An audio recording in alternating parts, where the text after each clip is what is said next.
Integral Equation Model for Wave Propagation with Bottom Friction. 이 사람은 제 지도교수입니다. 필립 리펜 리우. 그래서 대만 분인데 그 타이완 내셔널 유니버시티 토목공학과 자기 말로는 1등으로 졸업했대요.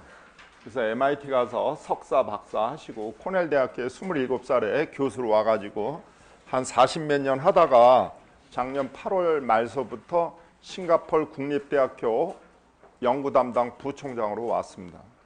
그래서 성격이 굉장히 급하고 꼭 짜장면집 주인처럼 생겼어요. 우리 학교에도 2번 오셨었습니다. 제가 초청해가지고. 그래서 한번 세미나도 한 적이 있었습니다. 한 10년 좀 더 됐었습니다. 제가 온 다음에 얼마 안 돼서. 그래도 한국 사람들한테 굉장히 잘 해줘요. 제자가 3명 있습니다. 저까지. 에리카 캠퍼스의 윤성범 교수님, 인하대학의 우승범 교수, 이렇게 3명이 그 밑에서 이제 박용성 교수라고 서울대 토목공학과 수석으로 졸업한 친구가 있는데 그 친구는 지금 영국에서 교수하고 있습니다. 4명이로구나. 4명 교수하고 있는데 돈 다 대주시고 굉장히 그 아시아적인 사고 방식을 가지고 있는 분입니다. 잘 해줘요, 제자들한테. 근데 일을 하도 시켜서 다 싫어합니다. 여기 이제 제가 공부하면서 이제 뭐 내용은 여러분들한테는 어려운 수준이고, 예전엔 사실은 지금 건설기술연구원에 연구위원으로 있는 김영택 박사가 이걸 가지고 석사학위 논문을 했어요. 제가 좀 프로그램을 주고. 그런데 지금 애들을 좀 시키려고 제가 김영택 박사 보고 그 프로그램 다 가져와라 그랬더니 한 보따리 가져가서 좀 시키려고 그러는데 수준이 떨어져 가지고 못 시키겠습니다. 여러분들 수준이 예전만치 못하다는 거 반증하는 겁니다. 좀 어려워요, 이 방법들이. 근데 여러분들한테 이 어려운 방법 보여주려고 제가 보여드리는 건 아니고요. 이런 파도들이 들어왔을 때 초름 높이를 하는 겁니다. 그래서 여기서 BIM, Boundary Integral Equation Method를 하는 거로 한 게 X표, 그 다음에 동그라미로 한 게 그 E. 하나는 아마 그 denote numerical solution of BIM without and with considering the bottom frictional effect. 그러니까 BIM 1은 바닥 마찰을 고려하지 않은 거고, 2는 바닥 마찰을 고려한 거다. 우리가 여러분들은 뭐 해양공학은 나중에 들을지 말지 그러지만 최근에 오늘 새벽 1시 몇 분에 또 일본에서 또 지진 5.0짜리가 일어났다 그러는데, 사실 5.0짜리는 뭐 이렇게 큰 규모는 아닙니다. 그 지진이 일어나는데 설계를 할 땐, 참고로 여러분들한테 상식으로 얘기할 땐 지진의 규모를 얘기할 땐 지진 규모 그래야지. 지진 규모. 그 다음에 리히터 스케일이라는, 근데 요거는 최근에는 잘 안 쓰더라고요. 근데 지금 여러분들 자세히 봤는지 모르겠지만 지진을 공부하는 사람 중에 우리나라에서 제가 볼 때는 신뢰할 만한 사람이 별로 없어요. 요새 제일 많이 나오는 게 매스컴에 연세대학교 홍태경 교수라고 있어요. 저 어디 세미나에서 몇 번 만났는데 그 친구는 오스트레일리아에서 지진 공부를 했는데 좀 과장되게 얘기하는 듯한 느낌을 받아요. 그다음에 이제 지질자원연구원 대전에 있는 거기 지현철 박사라고, 그 친구도 제가 잘 아는데 저하고 학번도 같고 서울대 지질학과 나오고 미국 어디서 했는지 하여간 공부를 했는데, 그 사람은 지진이 안 일어난다 그리고 홍태경 교수는 지진이 난다 그러고 서로 싸워요. 근데 아이가 우리나라 입장에서는 일본에서 지진 난 거가 뭐 우리나라에 큰 영향을 주리라고 생각하지는 않습니다. 다만 일본에서 지진이 나가지고 그거로 인해서 지진 해일이 났을 때 한반도에는 영향을 주더라. 사람도 죽은 적도 있고 더군다나 원자력 발전소가 있기 때문에. 그래서 지진 해일 같은 게 일본에서 이렇게 오면은 해안선을 따라서 이렇게 올라가요. 여기 이제 여러분들이 집 짓고 사는 거야. 여기 농사도 짓고 이렇게 하는 건데, 이게 어디까지 올라가는가를 연구한 겁니다. 이게 되게 중요해요. 우리나라도 지금 대책법인가 자연재해 무슨 법이 있어가지고 여기 어떤 사람이 집을 짓고 사는데 파도가 와서 지진해일이 와서 이 집을 무너뜨렸다 또는 부쉈다 이렇게 했을 때 이 사람이 보험을 들어있으면 보험금을 받는 겁니다. 마치 우리가 자동차 보험 들듯이. 그래서 파도가 어디까지 올라가는가가 중요한데 이제 그때 고려되는 요소들이 많은데 지금 여기 2가 당연히 1보다는 작겠죠. 이 동그라미가 1보다는 작은데 1은 바닥 마찰 저항을 고려하지 않은 거고 X표는 동그라미로 한 거는 바닥 마찰을 고려한 거다. 바닥 마찰을. 여기 올라가면 당연히 마찰 계수가 있겠죠. 여러분들 수리학 시간이나 유체역학 시간에 배웠던 매닝 공식 같은 거에서 또는 쯔찌 공식 같은 거로 이렇게 합니다. 랭숄트라는 분은 아마 이분들이 아마 스웨덴인가 그쪽 이 북유럽 바이킹 쪽들 그 사람들도 해안공학을 잘합니다. 덴마크, 네덜란드, 스웨덴, 노르웨이 이런 쪽도 해안공학을 많이 잘해요. 그쪽 사람들이 실험을 한 겁니다. 실험한 거니까 바닥 마찰 고려한 거하고 비슷해요. 그랬을 때 이 스날라카스라는 사람은 지금 유니버시티 오브 서든 캘리포니아 대학 교수인데 그리스 사람인데 칼텍에서 학부, 석사, 박사를 하면서 그 사람 박사학위 논문을 하면서 공식을 하나 만들어냈어요. 어떤 공식을. 잘 안 맞습니다. 제가 잘 안 맞는다고 계속 주장을 하고 있죠. 근데 이제 이런 실험을 많이 했는데 우리나라 항만의 업계에 종사하는 분들이 이걸 다 어떤 거를 가지고 우리가 이거를 설계할 건가 이런 거 할 때 고민스러워요. 그래서 제가 이걸 다 총괄하는 공식을 하나 만드는 게 제가 지금 한국연구재단에서 2년짜리 과제를 1년에 2억 원씩 받아가지고 과제를 하고 있습니다. 그래서 공식을 하나 통일된 공식을 하나 만들어 보려고 그래요. 현장에서 바로 쓸 수 있게. 요때 요 포뮬러라고 그러는 거 이제 한번 보시면 실선으로 한 거는 요 값들을 대표성을 나타내는 방정식을 제가 만든 겁니다. 그게 이제 우리가 지금 여기서 하는 리스트 스퀘어 메소드, 즉 최소 자승법을 이용해서 만든 겁니다. 그러니까 최소 자승법이 굉장히 많이 쓰이더라. 그걸 제가 지금 말씀드리는 겁니다. 저는 이제 컴퓨터를 이용해서 주로 연구를 하는데 수치 해석이라고 그러는데 환경 같은 데서 실험을 많이 해요. 실험을 하면 똑같은 조건을 재현하는 게 힘듭니다. 제가 깜짝 놀란 적이 있었는데 박사과정을 하면서 칼텍, 여러분들 칼텍 들어봤죠? 세계에서 제일 좋은 공과대학 중에 하나다. MIT하고 쌍벽을 이룰 정도로. 근데 거기서 우리 해안 쪽 박사학위 논문이 하나 북유럽 쪽 계열 사람인 것 같은데 제 기억에 제가 박사과정 학생일 때 봤는데 제 지도교수가 논문을 하나 줘서 봤는데 그 사람 논문은 뭐를 했냐 그러면 재현성만 했습니다. 재현성. 1이라는 파도가 쭉 와가지고 어디까지 올라가는데 1이라는 파도를 여러 번을 해요. 근데 여러 번 할 때마다 조금씩 다 달라요. 그래서 그 오차를 최소화하는 거에 대해서 연구를 했습니다. 그래서 학문적인 건 아주 뭐 이렇게 뛰어난 거는 아닌데 테크닉적인 면에서는 굉장히 뛰어나다. 그래서 그런 걸로도 이렇게 박사를 받는 분들이 있습니다. 그래서 똑같은 거를 100% 재현하는 거는 거의 불가능합니다. 왜냐하면 보는 사람, 실험하는 사람, 실험할 때의 대기 조건, 수온 뭐 이런 게 굉장히 많은 영향을 주기 때문에 그래서 많이 실험을 해서 그거를 가장 잘 나타내는 그걸 성질을 잘 나타내는 걸 가지고 이렇게 공식을 하나 만들어 놓으면은 다음에 똑같은 조건일 때는 굳이 실험을 안 하고 이 공식에다가 집어넣어서 하자. 근데 이제 이 그림은 좀 여러분들 지금 쉽게 짐작하시겠지만 로그 스케일로 되어 있습니다. 로그 스케일로. 이게 굉장히 위험한 그림입니다. 로그 스케일로. 왜냐하면 조그만 오차라도 10의 그것은 로그 스케일이니까 상용 로그 스케일입니다. 여기 있잖아. 여기 2, 3. 이게 결국 뭐예요? 그러니까 이게 뭐야?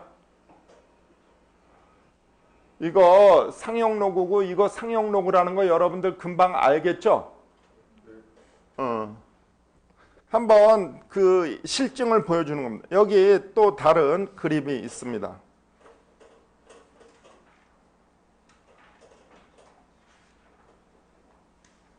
여기도 또 다른 그림이 있습니다. 그러니까 그렇게 해서 이런 27ABC와 같은 초름 높이는 3.561H 입사파의 파고입니다. 입사하는 파도의 파고의 1.109 어느 때 이 경사각이 15도일 때, 경사각이 20도일 때, 경사각이 45도일 때 이렇게 조금씩 달라지더라 하는 거를 당연히 이때가 초름 높이가 커집니다. 경사가 완만할수록 파도도 더 많이 올라가고 더 높이 올라갑니다. 그래서 이런 공식을 냈는데 사실 이것도 불편하죠. 이게 경사각이 15도일 때, 20도일 때, 45도일 때 이런 거는 별로 좋은 공식은 아닙니다. 물론 제가 이거 한 거는 1993, 4년, 3년인가 2년쯤 그러니까 지금부터 20년, 25, 6년 전 논문인데 이거도 하지 말고 이것도 그냥 여기다 어디다 녹여 넣어서 이거를 총괄해서 하나의 공식으로 하는 거 그런 게 편하지 않겠느냐 그 얘기입니다. 그래서 또 다른 거에 대한 다른 파도에 대한 그 공식도 이렇게 유도를 했습니다. 그래서 이런 거를 유도하는 거를 한번 보여주는 겁니다. 그러니까 실생활에 여러분들이 쓸 수 있다 이거를 보여줍니다. 이거는 이제 우리가 다음 5월 한 중순쯤 배우는 룬지쿠타 포스 오더 메소드라는 게 있습니다. 포스트 오더 오디너리 디퍼런셜 이퀘이션을 적분하는 게 있는데 여기서 이제 제가 이 논문에서 그런 걸 쓴다. 여기 보면 어디 나옵니다. 여기 있네. 이제 다음에 나옵니다. 여기 보면 integrate using the force order longicular method. 왜냐하면 이 방정식을 적분을 해야지 되는데 이건 뭐 생긴 건 되게 복잡하게 생겼는데 이쪽 equal 다음에 오른쪽에 있는 이 항들은 forcing term이기 때문에 큰 역할을 하는 거 아니고 요 식의 기본을 보면은 first order ordinary differential equation입니다. 그러니까 일개 상미분 방정식이다. 일개 상미분 방정식. 이런 거다 이 말이야. 이런 거.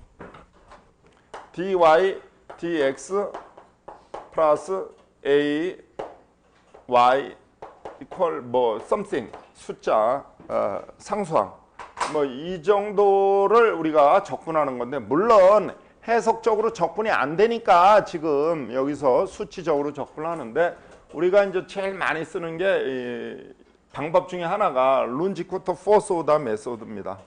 그래서 이런 방법들이 실제 실용적 당신은 교수니까 그런 논문에서만 쓰지 않느냐 이런 방법들은 저도 쓰지만 일반 회사에 있는 분들도 씁니다. 실제로 이렇게 어려운 방법들이 아니고 설령 어렵더라도 이미 서브루틴으로 다 사람들이 프로그램을 만들어 놨기 때문에 크게 개의치는 않습니다. 그래서 다 쉽게 회사에 있는 분들도 쓰더라. 계속 이어서 다시 본문으로 가서 하죠. 그때 이제 에러를 최소화하는 차원에서 3번식을 좀 이렇게 해놨습니다. 에러는 y는 ax 플러스 b. 일단 뭐 직교좌표 상에서 하는 거죠. 그래서 a, b를 2가 최소화되는 a, b를 결정하는 겁니다. 그래서 최소화 또는 최대를 한다고 그러는 건 결국 1차 도함수를 0으로 만들어 놓으면 됩니다. 다만 여기는 변수가 a하고 b, x하고 y는 주어진 값들이기 때문에 a, b가 미지수. 그래서 그 미지수에 대해서 1차 도함수를 각각 구합니다. 그러면 이때 a, b에 대해서 a, b가 서로 다른 값들, 베리어블이기 때문에 a에 대해서 얘를 편미분해야지 된다. 그 다음에 b에 대해서 편미분해가지고 제로로 각각을 만족시키게 하면은 우리가 원하는 답이 되지 않겠는가. 그래서 여기 나와 있는 것처럼 2를 a에 관해서 partial a equal 0, partial e over partial b equal 0. 그럼 뭐 미분하는 거 어렵지 않죠? 그래서 여기 미분해 놨습니다. 먼저 a에 관해서 미분하면은 마이너스가 앞으로 가고 여기 자승이 있으니까 있고 마이너스 x가 있겠죠? 마이너스 x가. 여기 x하고 y는 상수라고 보시면 됩니다. 그러니까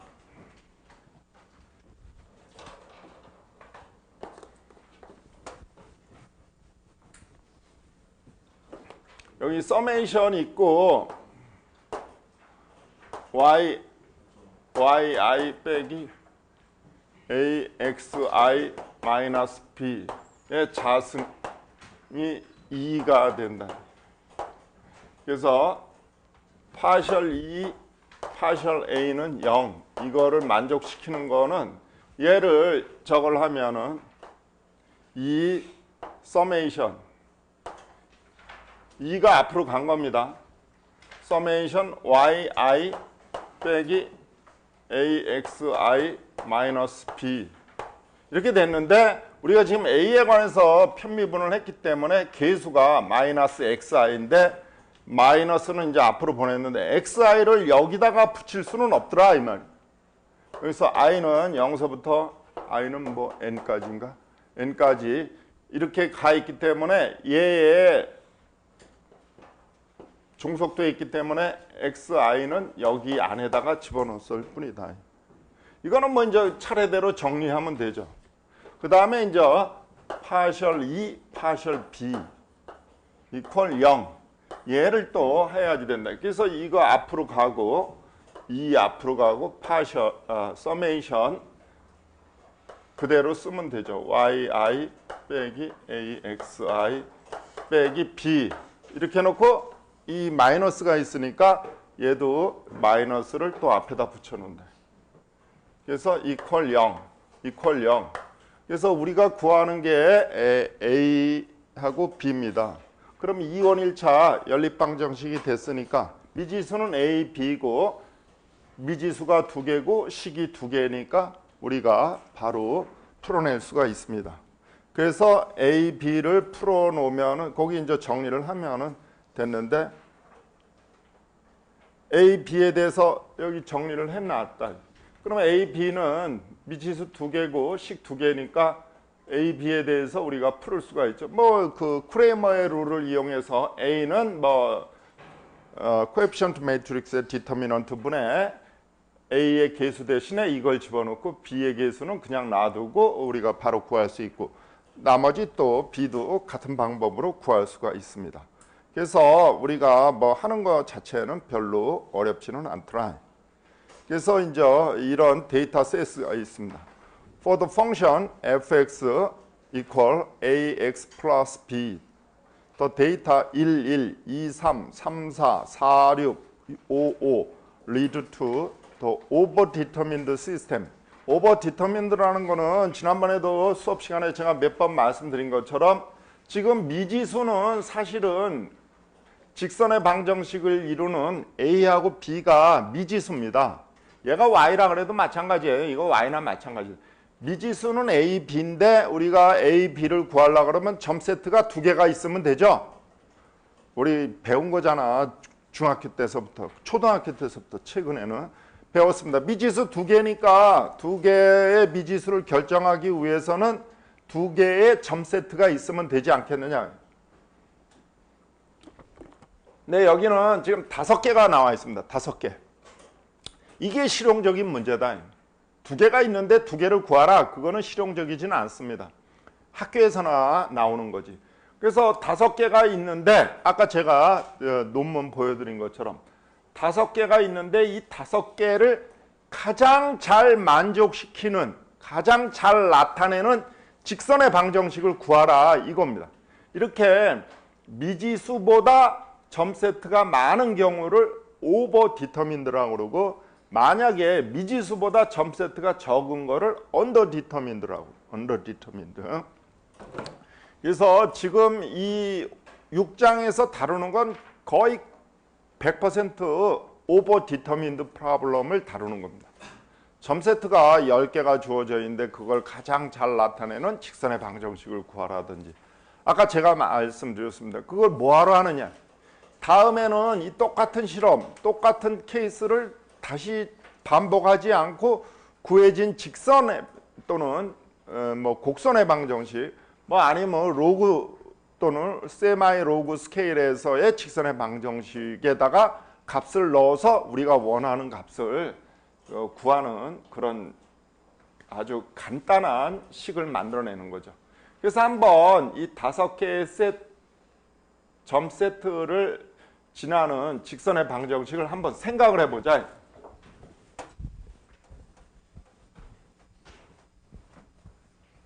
이거 되게 유용한 겁니다. 그러니까 저희가 뭐 여러분한테 이 공식을 외우라 소리는 안 하겠습니다. 그 시험 볼 때만 잠깐 외우면 돼요. 근데 나머지 저거는 원리만 알고 있으면 응용하면 된다. 처음에는 여기 fx고 여기 x라 그랬을 때 여기 원점이고 처음 점 세트가 1, 1 여기다. 그 다음에 두 번째가 2, 3이다. 미리 그어 놓을까요? 2, 4, 5. 두 번째가 x가 2일 때 y는 3 여기. 세 번째가 3, 4 3일 때 4.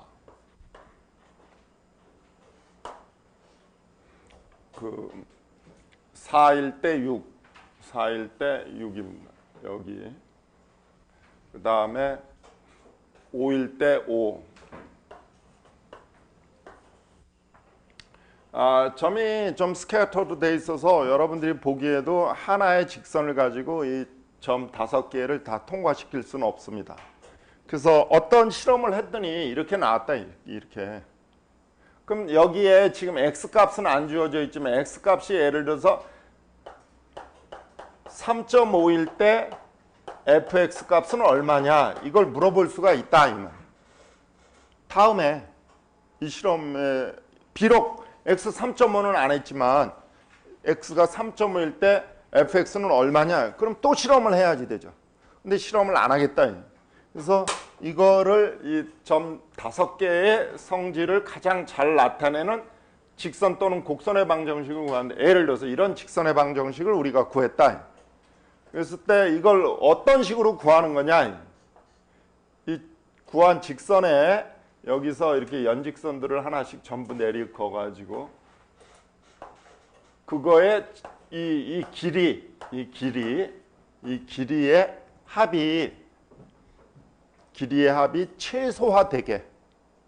예를 들어서 합이 최소화된 게 0이다. 플러스 마이너스에서 이렇게 서로 상쇄되지는 않습니다. 자승을 해버려서. 이게 0이다. 그러면 이 점 세트가 다 이 직선상에 있다는 거죠. 그러면 완전한 답이죠. 그러면 이 세상에 그런 일은 있을 수도 없고 있었다 그러면 조작한 거다. 실험을. 그래서 그런 경우는 안 생기는데 하여간 이거를 최소화하는 거를 우리가 구하는 겁니다. 최소화하는 거를. 그래서 그렇게 하는 게 좀 전에 말씀드린 것처럼 두 개의 변수 A, B에 대해서 편미분을 취해서 제로로 놓고 그게 이제 극대값 또는 극소값을 최대값 또는 최소값을 구하는 방법이니까 그래서 여기서 이렇게 넣고 우리가 한번 쭉 해보니까 뭐 크레이머의 룰을 쓰든 뭐를 하든 여러분들이 하면 됩니다. 뭐 여기 지금 크레이머의 룰을 이용해서 여기 구해놨습니다. 근데 뭐 분모는 똑같죠. 분모는 여기서 라지 n은 변수 개수입니다. 개수. 그래서 요거하고 요거와는 다르다는 거 아시죠? 요거하고 요거하고 뭐가 다르냐? 예를 들어서 x1이 2고 x2가 1이다. 그러면 1번 답은 얼마 나오겠어요? 이 n 말고 n은 생각하지 말고 요것만 하면 xi의 자승은 각각의 자승을 해서 더하라는 거죠? 요거는 이거 얼마야? 그럼 얘 이걸 집어넣으면 9 다른 겁니다. 의미가 뭐 이 정도야 뭐 초등학교 수준이니까. 그리고 뭐 이 크레이머의 룰을 쓸 때 좋은 거는 분모는 어차피 똑같으니까 분자만 두 번, 그다음에 분모는 한 번만 계산해도 되죠. 아니 뭐 이거는 어렵지는 않습니다. 이거 모르겠으면 이 공식을 아까 제가 편미분 취한 것처럼 해가지고 그냥 두 번 미분해서 크레이머의 룰을 이용하시면 됩니다. 그래서 이거를 적용을 해 보면 요 방법을 이용해서 구해 보면 y 그러니까 fx는 저기 구한 것처럼 1.1x 플러스 0.5 이렇게 나왔더라. 이 5개의 점 세트를 가장 잘 표현하는 그게, 근데 이건 정답을 구한 건 아닙니다. 예를 들어서 2를 한번 넣어보죠. 2를 넣었을 때 사실은 정답은 얼마예요? fx는 얼마야? 2를 넣었을 때 정답이 얼마냐고. 우리가 실험을 해보니까 2를 넣으면 1이 나와야지 되잖아요. 원래 실험은. 근데 얘 2를 넣으면은 1.1, 이거 0.5 맞죠? 1.1 플러스 0.5 하면 얘 계산에 의하면 얼마예요? 1.6. 별로 좋은 답은 아니죠. 1이 돼야지 되는데 1.6이 계산됐으니까. 그런 겁니다. 그 다음에 또 하나 우리가 집어넣으면 2일 때 얼마가 나왔냐면 3이 나왔습니다. 2 집어넣으면 2.2 플러스 0.5. 이건 나쁘진 않더라. 2.7 나왔죠? 3이 나와야지 되니까. 이렇게 비교를 해볼 수가 있습니다. 여기서 물론 우리가 에러 체크하는 방법이 있습니다. 그래서 상관도를 계산하는데 어느 정도 상관성이 있냐. 근데 대개 실험 공학적인 그 중요성으로 볼 때 뭐 한 0.8 이상 정도는 상관도가 나와야 됩니다. 그러니까 80% 정도가 비교적 잘 나와야지 됩니다. 그 근접한 값이 나와야 된다 그러는데 첫 번째 값은 별로 좋은 값은 아닙니다. 두 번째 이제 우리가 이제 아까 제가 물어본 것처럼 x가 그러면 3.5일 때 fx는 얼마냐? 이건 실험을 안 한 겁니다. 사실은 이것 때문에 하는 거죠. 실험을 안 했어. 못 했어. 근데 실험실은 다 해체됐어. 그 실험 조건은. 그래서 그걸 다시 할 수 있는 여건은 아닙니다. 그럴 때는 x 대신에 3.5를 여기다 집어넣으면 저거 3.5 그러면 3.85 더하기 0.5 그러면 4.35 이런 값을 우리가 fx 값을 구할 수가 있다. 그래서 우리가 원하는 값을 구한 거다. 그래서 아주 무궁무진하게 쓸 수가 있습니다. 다만 이 방법이 지금 첫 번째 이거 좋지 않은 결과를 낳는 이유 중에 하나는 데이터가 너무 적습니다. 5개 정도면 별로 많은 건 아닙니다. 수십 개가 돼야지 돼요. 5개 정도면 여러분들이 손으로 계산할 수도 있습니다. 지금 제가 했듯이. 근데 예를 들어서 이 데이터 세트가 50개다. 그러면 여러분들이 손으로 계산하기가 되게 힘들어요. 그럴 때 여러분들이 50개의 점 세트, 그러니까 각각에 대응하는 x값에 대응하는 fx값 50개를 컴퓨터에다가 입력 자료로 넣어주면 얘가 이미 서브루틴화 되어 있기 때문에 그쪽에서 최소 자승법을 할 건지 뭐를 할 건지 아니면 상형 로그를 쓸 건지 아니면 자연 로그를 쓸 건지 세마이 자연 로그, 세마이 상형 로그를 쓸 건지 뭐 이런 걸 결정을 해주면은 지가 알아서 이 값을 만들어내 준다. 이 값을 그 정도 되면은 비교적 좀 더 좋은 값을 예측할 수 있는 식이 구해질 겁니다. 지금 이 5개는 제가 여러분들을 그냥 강의용으로 시험 볼 때 손으로 어차피 계산을 해야지 되니까 이렇게 했습니다. 여러분들 신문에서 봤는지 모르겠지만 우리 학교가 소프트웨어 지능 대학인가 그거로 선정됐어요. 그래서 첫 해에는 7억 원, 나머지 5년 동안은 약 20억 원씩 그 정부에서 돈을 대줍니다. 근데 그 선결 조건 중에 하나가 공대하고 전체 대학 당국은 그 컴퓨터 랭귀지를 하나씩 가르쳐 주는 게 돼 있습니다. 컴퓨터 랭귀지를. 그래서 우리가 회의를 했는데 저는 토목공학과는 포트란을 좀 가르쳐 줬으면 좋겠다. 그런 제안은 좀 했습니다. 왜냐하면 상용 프로그램들이 물론 C 언어가 더 훨씬 그래픽 기능도 좋고 훨씬 최신의 컴퓨터 언어지만 여러분들이 현장에 가서 맞닥뜨려서 특히 설계회사나 건설회사 중에서 설계실 같은 데 가서 맞닥뜨리는 컴퓨터 프로그램의 기존에 있는 상용 프로그램 대부분은 포트란으로 쓰여져 있습니다. 지금 현대건설이나 뭐 대우건설, 대림산업 이런 데서 가장 많이 쓰이는 프로그램 중에 하나가 마이크 시리즈라고 덴마크 공과대학에서 만든 프로그램이 있습니다. 풀 패키지는 한 3억 원 정도 가는데 물론 코드는 안 줍니다. 프로그램은 안 줍니다. 익스큐션 파일이라고 그걸 실행하는 것만 줍니다.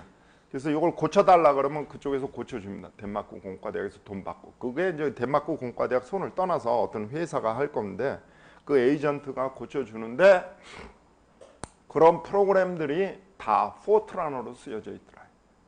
그래서 사실은 제가 수업 첫날인가에도 말씀을 드렸지만 예전에 한 10년 전만 해도 10년 전은 뭐 한 7, 8년 전만 해도 제가 이걸 프로그램을 해와라 이렇게 했었어요. 여러분들 보고 이거 프로그램 해와라 그러면 맨 뭐 바닥에서 이렇게 저걸 할 것 같아서 제가 하지는 않습니다. 이런 원리에 의해서 A, B를 구해서 여러분들이 원하는 값을 구한다. 이런 최소한 이런 거는 알겠습니다. 그 다음에 이제 우리가 하다 보면 맨날 직선만 있느냐. 저도 아까 봤잖아요, 여러분들. 상형 로그 썼잖아요. 세마이도 아니고 로그 스케일 그래프를 그렸잖아요. 로그 스케일로. 그 현실적인 측면에서는 그런 게 많다. 근데 로그 스케일은 굉장히 위험하다고 자꾸 말씀드렸습니다. 그 좌표가 조금만 잘못 읽으면 이게 왜 그러냐 그러면 이 선을 내가 하나 걷다 내 논문에. 근데 여기 지금 제가 아까 보여드린 PDF 파일은 그걸 복사한 거예요. 복사해서 PDF 파일로 했는데 그걸 자꾸 복사를 하다 보면 복사기 성능이 안 좋아서 그런지 이 선이 두꺼워져. 이 선이. 그래서 이 선이 이렇게 두꺼워졌다. 극단적인 예로 이 선이 이렇게. 그러면 어떤 사람은 여기 값을 읽을 수도 있습니다. 여기 값. 어떤 사람은 요 밑에 값을 읽을 수도 있고 어떤 사람은 난 가운데 거 읽을 거야. 그리고 가운데. 요것만 해도 엄청나게 큰 에러를 유발시킬 수 있다. 왜? 로그 스케일이기 때문에.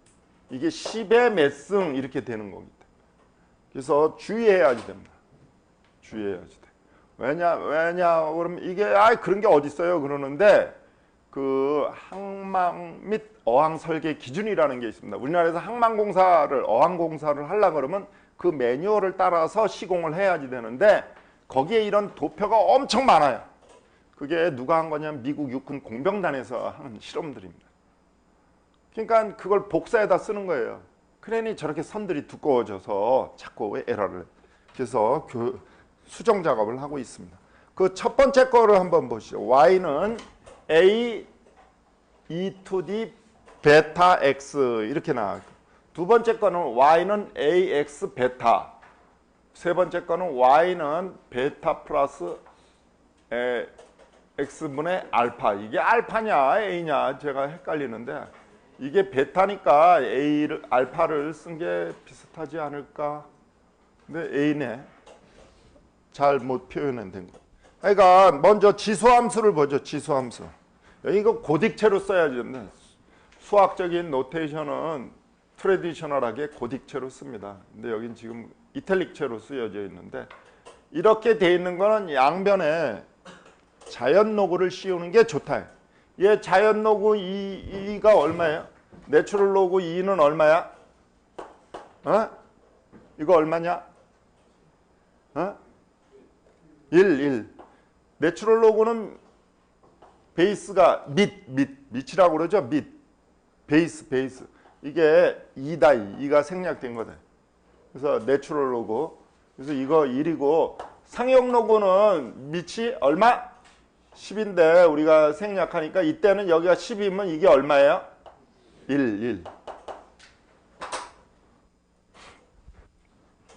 그래서 얘는 내추럴 로그 y equal 내추럴 로그 a 플러스 베타 x 이렇게 놓으면 이걸 라지 y라고 놓고 이거는 뭐 또 다른 상수 알파라고 놓으면은 위에 거랑 똑같아지죠?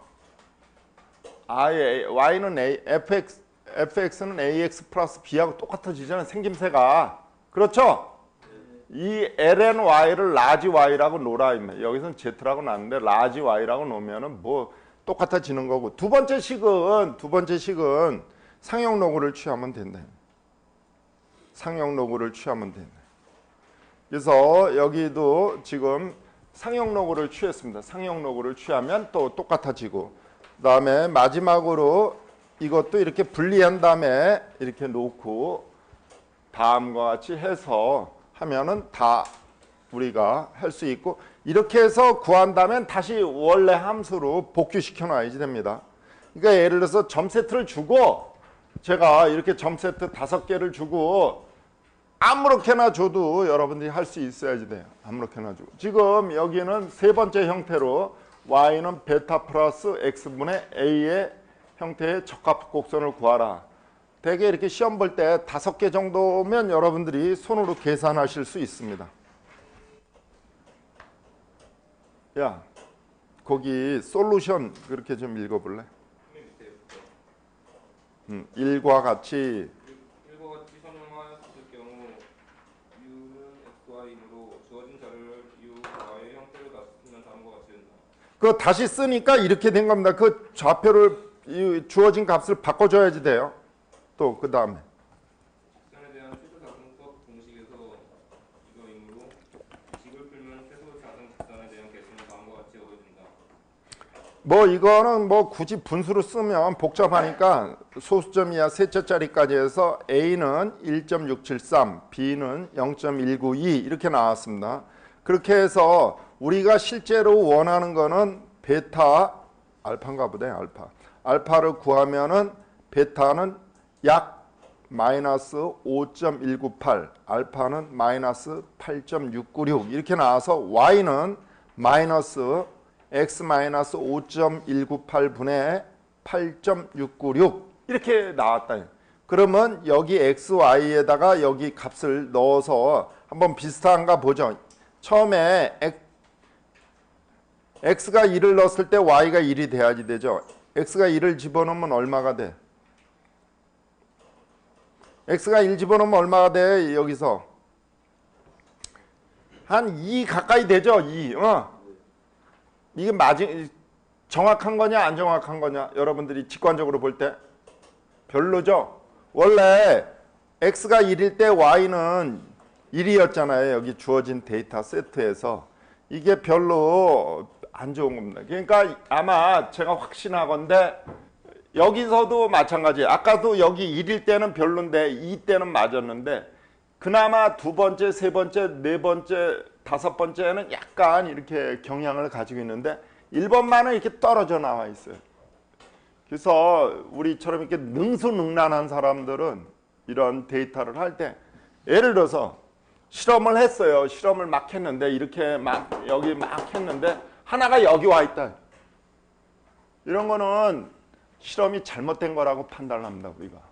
그래서 빼버려요. 근데 이런 거 조심해야지 됩니다. 데이터 조작 그런 문제가 나올 수가 있습니다. 근데 뭐 내가 이런 거 했다 그래서 뭐 신문에서 떠들 일이 되겠습니까? 황우석 교수야 유명한 사람이니까 이렇게 되지만 지진에 뭐 관심도 없고 전국에 우리나라에서 연구하는 사람 less than 10 그래서 아무도 조영식 교수가 했다 그러면 정답 이렇게 얘기해요. 이런 거는 의도적으로 빼줘서 왜 그러냐면 얘가 들어감으로써 왜곡될 수가 있습니다. 데이터 전체가 식이 달라진다 그 말이야. 그런 거 굉장히 주의해야지 돼요. 그래서 이런 거는 숙련된 사람들은 이렇게 합니다. 우리 대학원생 애들 이렇게 지금 실험하고 있는데 그 자식들 찍어오라 그러면 막 저런 거 다 넣어가지고 와. 근데 제가 한대 줘 박으면 안 되고 그냥 얘기를 하죠. 점잖게. 아가 그렇게 하지 마라. 이러이러한 거는 데이터를 오염시킬 수가 있으니까 이런 거는 네가 실험에 잘못한 거다. 이렇게 해서 빼버린다. 다시 시키죠. 그래서 이런 걸로 합니다. 이변수 최소 자승법은 제가 빼겠습니다. 이거는 손으로 하기에는 너무 복잡해서 아주 어렵습니다. 근데 뭐 원리는 똑같아요.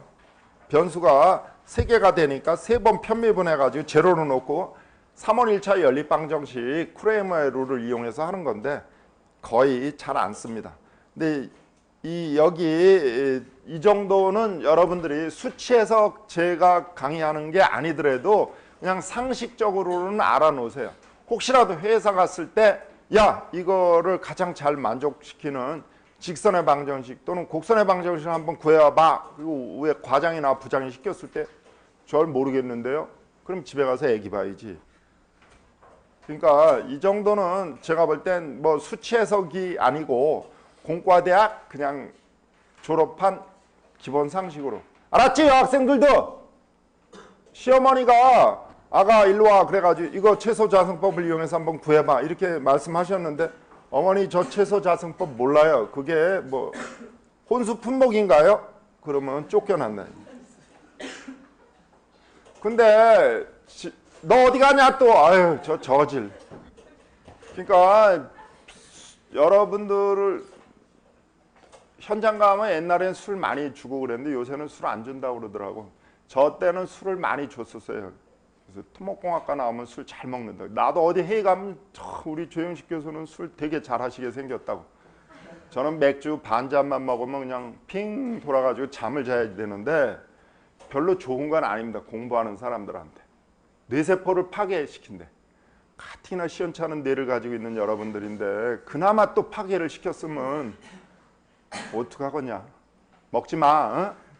어? 저 강석구 교수 대학원생 얘는 알지? 너 술꾼 아니야? 네. 그 자식은 맨날 술에 쩔어서 오더라고. 내가 그래서 부업으로 걔가 삐끼를 한대 어디서.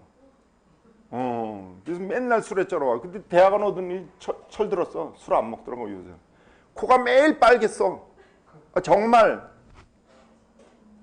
사실이 아니야? 사실이야. 얘 같이 수업 들었어. 재수강하네 얘는. 창피한 줄 알아야지. 근데 여러분들은 술 드시는 거 별로입니다. 저는 술을 안 먹어 버릇을 해서 총장님이 술 줘도 저 술 안 먹습니다 그래요. 지난번에 박춘규 회장님이라고 우리 졸업생이신데 이부대학교 졸업생이신데 1억 원을 주셨어요. 아니 1억 원 아니고 그분은 한 몇억 주셨어요 우리.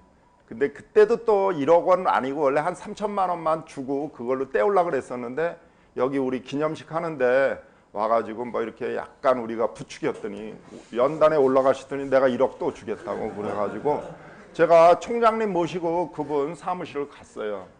저 마포구 도화동에 좋은 20몇 층짜리 빌딩을 하나 세웠어요. 돈 잘 버는 분들은 그래. 근데 그 점심 때 폭탄주를 만들어가지고 자꾸 총장님도 주고 우리도 주고 그런데 회장님 저는 술 못 먹습니다. 응 그래 우리 조 교수는 빠져. 이게 안 먹는다 그러면 안 먹는다. 근데 그걸 계속 먹어버릇을 하면 총장님 그때 힘들으셨을 거예요. 대낮부터 약주 드시느라고.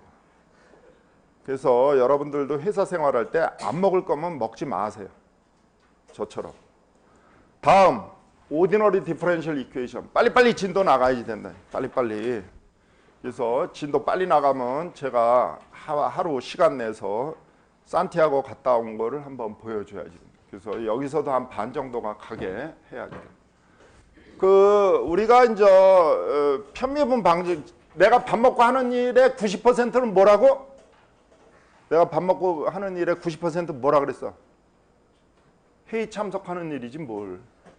하도 회의가 많아서 어제도 하루 종일 그 에이빅 평가하는데 또 제가 잘 아는 분 두 분이 오셔가지고 거기 쫓아다녔는데 밥 먹고 하는 일은 편미분 방정식하고 상미분 방정식, 즉 디퍼런셜 이퀘이션을 해석하는 겁니다. 디퍼런셜 이퀘이션, 미분 방정식.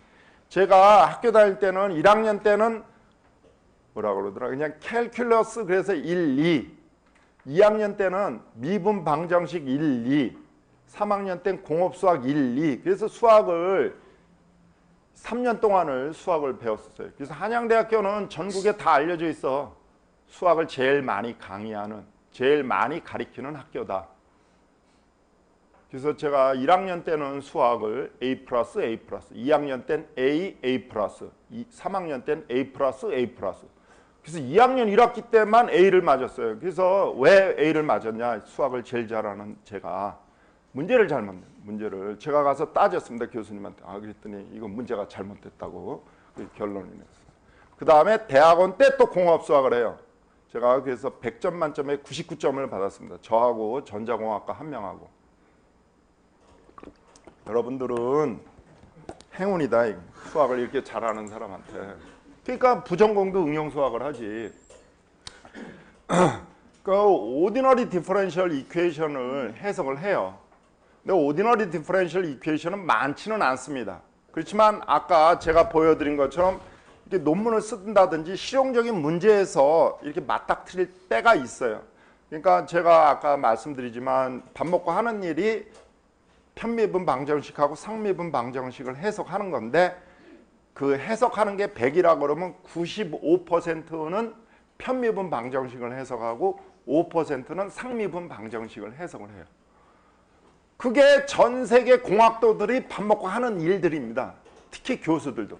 근데 이제 그걸 해석하는데 어떤 사람은 컴퓨터를 이용해서 해석하는 사람이 있고 어떤 사람은 실험을 이용해서 해석하는 사람도 있고 그러니까 두 가지 부류로 나눠지는 겁니다.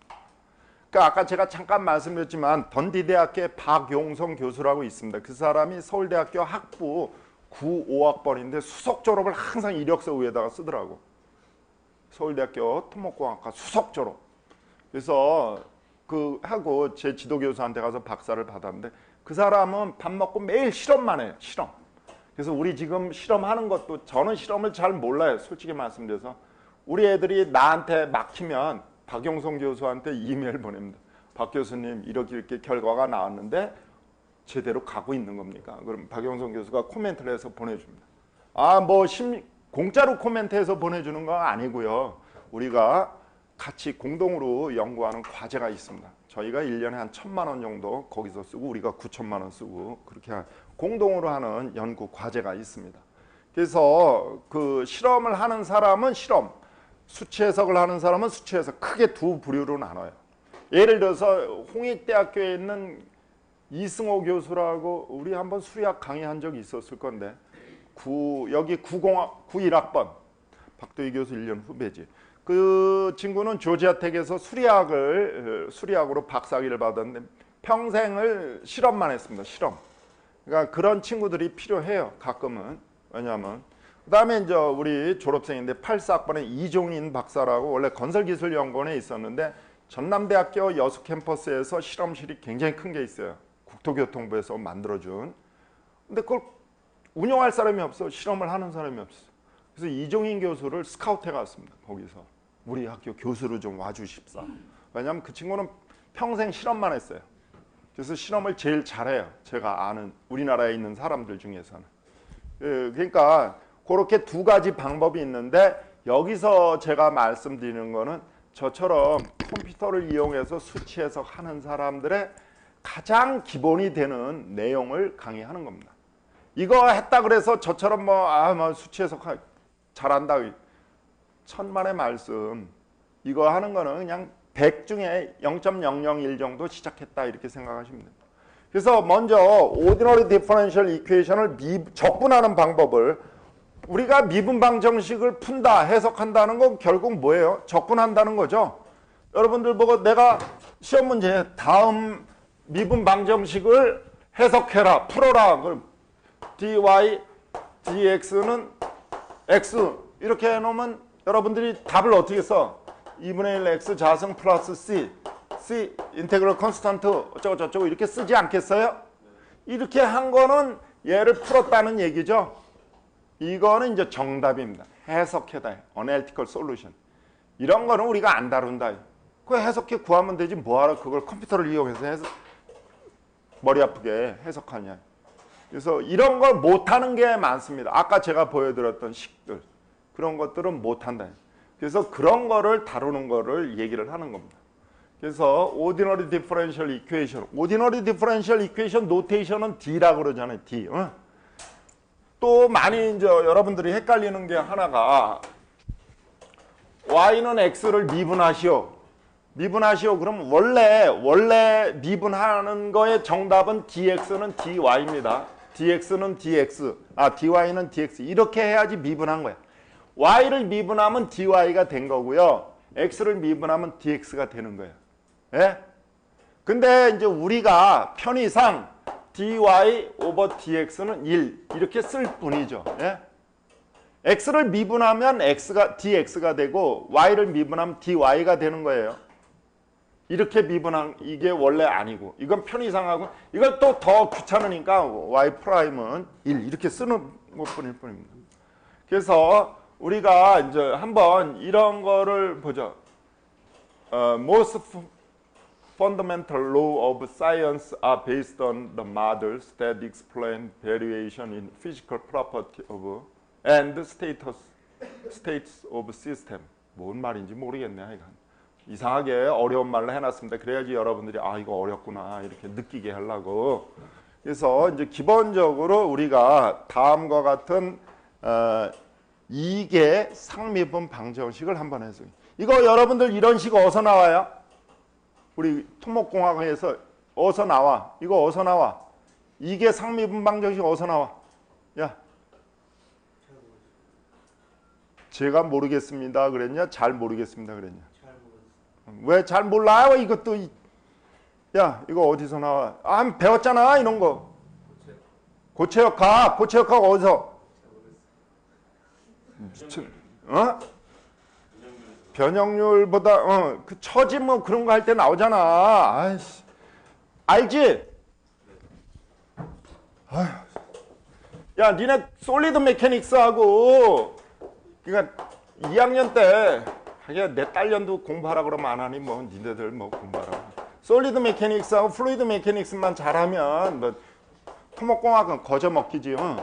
이거 두 개만 잘하면. 근데 솔리드 메카닉스에서 보면 이렇게 예를 들어서 요거는 힌지를 나타내. 힌지 삼각형은 전통적으로 그렇죠? 이거는 뭘 나타내? 동그라미는 롤러 이거는 힌지를 나타낸대. 여기서 모멘트가 얼마예요? 여기 이렇게 하중이 하나 있다 그러면 여기서 모멘트 얼마야? 모멘트 얼마야? 0. 모멘트가 0이라는 말은 모멘트는 하중이잖아요. 가해지는 힘 중에 하나. 모멘트가 가해졌을 때 안 받는다 그 말이야. 모멘트를 안 받아 걔는. 근데 걔가 배짱 튀기고 나 안 받을 거야 그런다고 안 받아지는 건 아니다. 예를 들어서 이렇게 하면은 예를 들어서 여기로 볼 때 이렇게 해서 이런 쪽으로 모멘트가 가해진다 그러면 이쪽으로 가해지는 모멘트가 가해졌을 때 걔는 그쪽으로 조금 움직여준다. 그 모멘트에 해당하는 길이만큼 움직여준다. 얘도 마찬가지입니다. 롤러도 움직여준다. 그래서 안 받아. 근데 픽스트 고정 여기는 모멘트가 이렇게 가해지면은 버텨요. 모멘트에 대해서. 그래서 얘는 더 많은 재료비가 들어가는 설계를 할 때. 그러면 모든 교량 같은 거를 전부 이런 식으로 하면 되지 않느냐. 그 움직여줘야 되는데 그 움직임이 커지면 사람들이 다리 위에 지나가다 다 자빠지라고? 그렇게 하면 안 됩니다. 그래서 제가 한번 말씀드린 것 같은데 저 롯데 빌딩 잠실에다 짓는 거 100 몇 층? 100 몇 층이니? 비밀 같은 소리 하니 쉬어보면 되지. 가서 쉬어봐. 알았어 오늘. 다음 주 월요일 날 와서 나한테 얘기해줘. 알았어? 쉬어봐. 과 대표 몇 층이야? 123층 맞아? 시어머니가 물어봤다. 아가 몇 층이냐? 몰라. 얘 또 따라하네. 사귀냐 둘이서? 또 따라서 하잖아. 이 꼭대기를 볼 때 여기 바람이 세게 부는데 나는 버틸래요. 그러면 얘가 계속 버텨야지 돼요. 바람이 엄청 세게 불어도 태풍이 와가지고 예전에 매미 왔을 때처럼 세게 부르면 그러면 얘는 버틸라 그러면 재료비가 엄청 많이 재료를 튼튼한 걸 해줘야지 된다. 그 튼튼한 재료를 하면 자중이 커져가지고 얘가 어떻게 될지도 몰라요. 굉장히 구조물의 안전성에 별로 좋은 건 아닙니다. 그러니까 어떻게 여기서 바람 하중이 오면은 세게 오면은 그 하중이 주는 대로 움직여. 그렇다고 무작정 움직이면 안 되죠. 무작정 움직여가지고 꺾어지라고. 그럼 롯데그룹은 망하라고. 그러니까 어느 선은 움직여준다. 하중을 받아주는 거예요. 이렇게 꺾어줘 줍니다. 그래서 바람이 다시 약해지거나 없어지면 다시 원상복귀 되는. 이런 식으로 설계를 하는 거예요. 그래서 여기서도 마찬가지입니다. 여기 모멘트가 제로고 또 하나 뭐가 또 제로예요? 처짐이 제로죠. 처짐이. 처지진 않잖아. 처지더라도 처지지 않는 걸로 간주가 된다. 이런 지점에서는. 그래서 두 개의 조건들을 가지고 상미분 방정식을. 얘 우리가 해석적으로 해석하면 얘 적분상수 몇 개가 나와요? 적분상수 몇 개 나와? 2개 나오지. 뭐 2번 미분했으니까. 그러니까 적분상수가 2개가 나오니까 조건이 몇 개가 있어야지 그 적분상수를 구할 수가 있어요. 2개. 그렇게. 이거는 수치 해석이 아니고 기본적인 거를 한 겁니다. 이런 거는 이제 우리가 상미분 방정식이라고 해서 D라고 표시를 하고 옆에 이제 파셜로 이제 다음은 편미분 파셜 디퍼런셜 이퀘이션. 제가 얘 읽을 때 야, 과 대표. 네. 이거 읽어봐. 이 식. 네.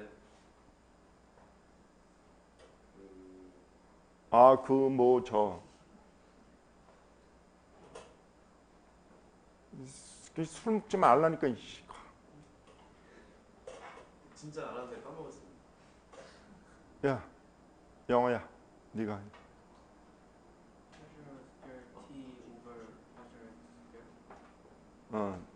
들었죠? 파셜이라고요. 파셜. 라운드라고 읽지 마세요. 파셜입니다. 파셜. 라운드라는 말은 잘 모르겠어요. 저도 그렇게 배웠는데 학교 다닐 때 수학 교수님이나 여기 전공 교수님들은 라운드라고 읽는데 저도 그 얘기가 어디서 나왔는지 잘 모르겠어요.